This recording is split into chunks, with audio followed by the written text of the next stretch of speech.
Sup, this is Alex Chu. Today I'm gonna keep on talking about Tui Bei Tu, okay? Page 39. And this is probably the most famous uh, prophecy in the entire Tui Bei Tu. I'll tell you why a little later. But before I talk about that, I want to tell you my name is Alex Chu. I'm the guy who invented physical mortality rings. These are rings that you put on your small fingers during sleep. You wear them, you don't age anymore, you become physically immortal. On my website, livemuchlonger.com, I have lots of testimonials from Amazon customers. Most of them give me 4 stars and 5 stars. If you want to look like a young man when you are 50 or 60, you go to livemuchlonger.com. Livemuchlonger.com. Link is at the bottom of this video. Buy a pair of these rings. Okay, page 39. It's talking about. I'm not gonna. Okay, you see in the picture, right? You see a mountain, and on top of it is a bird, and then at the bottom of the mountain, you see the sun rising, right? See, you already know what it is. This is about the Empire of Japan. This is about Japanese slowly invading, the mainland. And okay, the poem says, 鸟无足，山有月，旭出生，人都哭。12月中气不和，南山有雀，背山罗。一朝听得金鸡叫，大海沉沉日已过。Okay, 鸟无足, it's a 鸟无足 means bird without the feet. Okay, I'm going to show you. You see this picture right here. You see on the left side. Okay, that's a Chinese character for bird. You see the 4 dots at the bottom. That's the feet, right? And if you look at the middle one, the Chinese word in the middle, that word is island. Okay. And 鸟无足 means bird without feet. If you take away the feet, if you take away the 4 dots from the word bird, then it would look like something at the right side. You see the letter you see the word on the right side? It's like a bird without feet, the word bird, but without the 4 dots, without feet.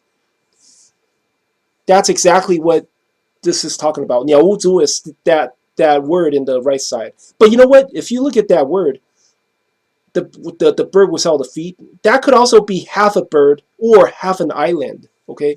Because if you look at the word in the middle, that's island, okay? Island is also composed with 2 parts: the top portion and the bottom portion. The bottom portion, so if you look at the word in the left, I mean in the right side, right, it's the bird without feet. But that's half a bird, but that's also half an island. You understand? So this is actually talking about something that's half an island. And what is a half an island? Okay, in Chinese, okay, half an island is 半岛. And what does that mean? 半岛 means peninsula. In Asia, okay, in China, there's only one peninsula. And that peninsula is Korea. You understand? See, back in the days in Qing Dynasty, okay, Korea was also a tribute state of China. Even Yuan Shikai, the first president of Republic of China, Yuan Shikai, he used to be the governor of Korea. He used to be stationed in Korea. He had many, many wives, Korean wives in Korea, and he was stationed there once. So 鸟无足 is basically half a bird or half an island. And half an island means peninsula. So it must be talking about Korea, okay? Okay, and move on. 山有月 means mountain has moon. 山有月 means mountain has moon. Okay, let's take a look at this picture here. You see on the left side, that's the word moon. That's the Chinese word for moon, okay? And if you look at the 2 words on the right side, Chaosian means Korea, okay?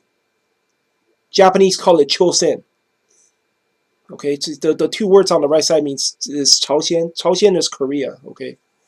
And if you take a closer look, the first word, Chao, it has a moon in it, It has a moon on the right side of that letter.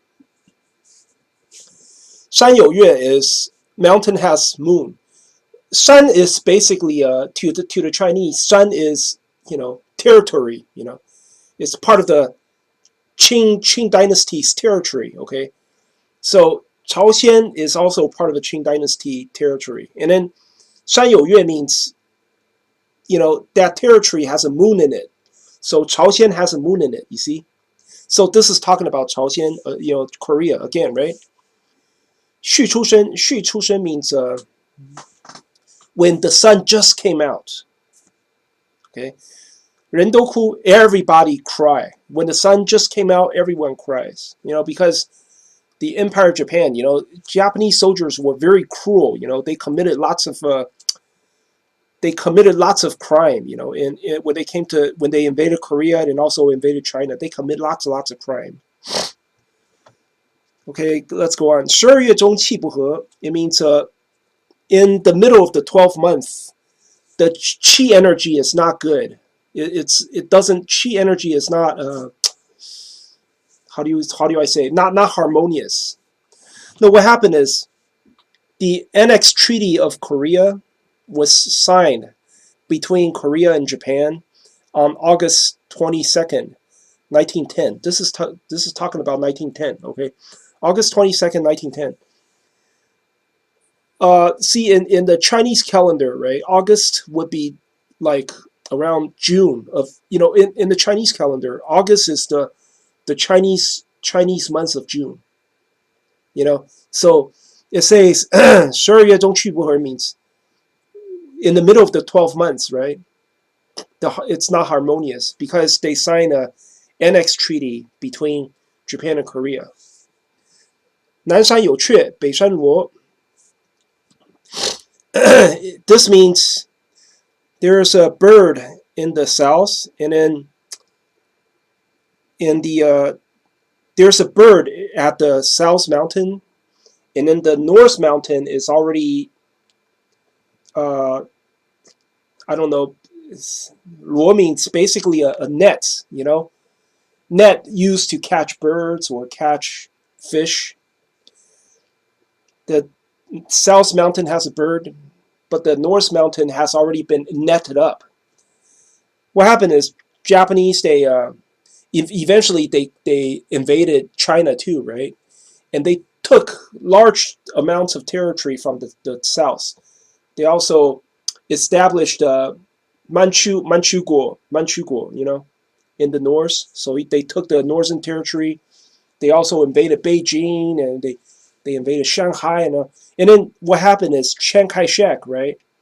Chiang Kai-shek and his soldiers, they escape all the way to the south, So Chiang Kai-shek is the bird, and the nets on the at the North Mountain. That means Japanese has already taken control of the north, and the bird is at the South Mountain because Chiang Kai-shek kept on escaping, kept on retreating to the south. 一巢听得金鸡叫. When you hear a golden chicken perch, golden chicken is year 1945. Okay, that's when America dropped atomic bomb in Japan. See, year 1945 is the year of chicken, right? And also year 1945 is also the year of golden chicken. And this says, if you hear the golden chicken perch, okay, so it's talking about, and also chicken represents the West, There's in Chinese zodiac, right? Chicken represents the West, So if you hear the golden chicken perch, it means America, from the West, right?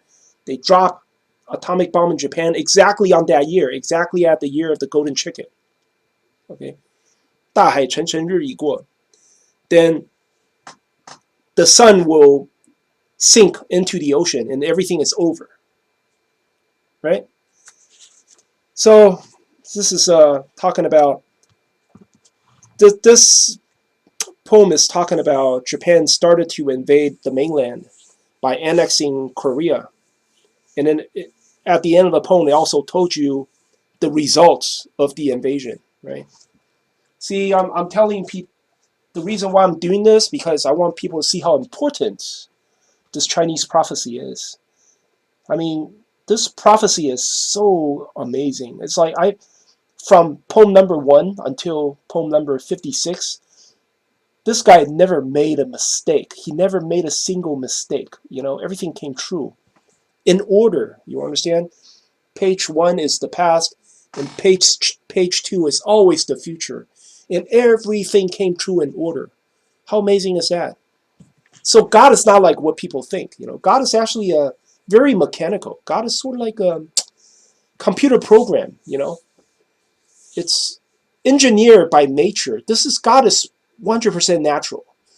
It's not artificial. It's 100% natural. It's engineered by nature, and God is the pattern of the universe. You understand? And through dreams or through oracles like I Ching or tarot cards or whatever oracle that we have, you can somehow predict the future. You can somehow communicate with God and predict what's going to happen in the future. Anyway, that's all I want to talk about. Hope you like my channel. If you like the channel, please subscribe.